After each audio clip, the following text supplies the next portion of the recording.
Hello. Today I'm doing the Blade of Fire and the last battle of the Icemark. Unfortunately, I couldn't find the books, so can't show them to you. Sorry about that. But I'm gonna try to keep this relatively short and not ramble too much. So for Blade of Fire, the cons would probably be, I remember when I was reading it, there were a lot of slow moments where I was just really bored.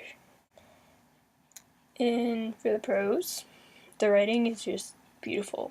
In all of the books in the series, they have beautiful writing. And we got to meet a lot of new characters, including the main character, Charlie, who is Darren's son. And all the people that he meets on his travels, and he has an alliance with them, and it was all really interesting. There's one thing that I have to say. Queen Ketchaka, I think that's her name, is awesome. She's awesome. So, I had to say that. Now, on to the last battle of the Icemark. Cons. Let's start with those.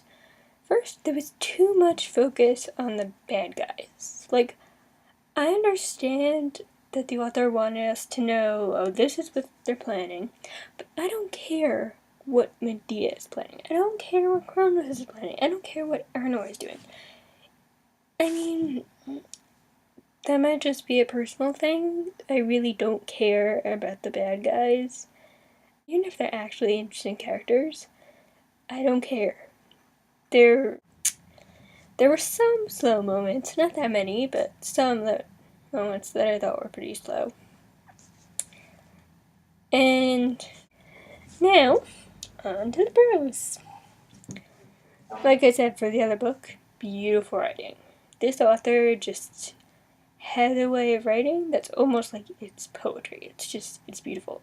But not in an over dramatic or obnoxious way. Just a really nice and beautiful way.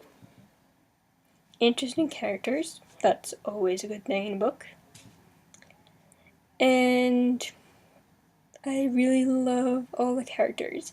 I love Darren, I love Askin, I love Tharman, I love Krista, I love Kiri, I love Charlie, I love Mehmed, I love Cresta, I love all of them. So it's kind of like I got so attached to these characters that I felt like I was a member of their family. And that's a good thing, because when you're reading a book and you really get attached to the characters, and you really kind of get immersed in the world, and kind of, if one of those characters dies, like you're crushed. And that, spoiler warning, that happened when Askin died. I was like, no, he can't be dead. No. So, really amazing characters in these books, and especially in this book.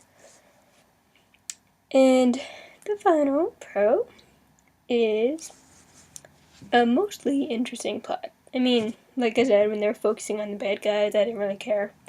And when Shirley and Mehmed and Kiri were in the Plain of Desolation, that tended to get slow. But besides those moments, most of the times when they're focusing on the main characters that I love, it was an interesting plot. Thanks for watching.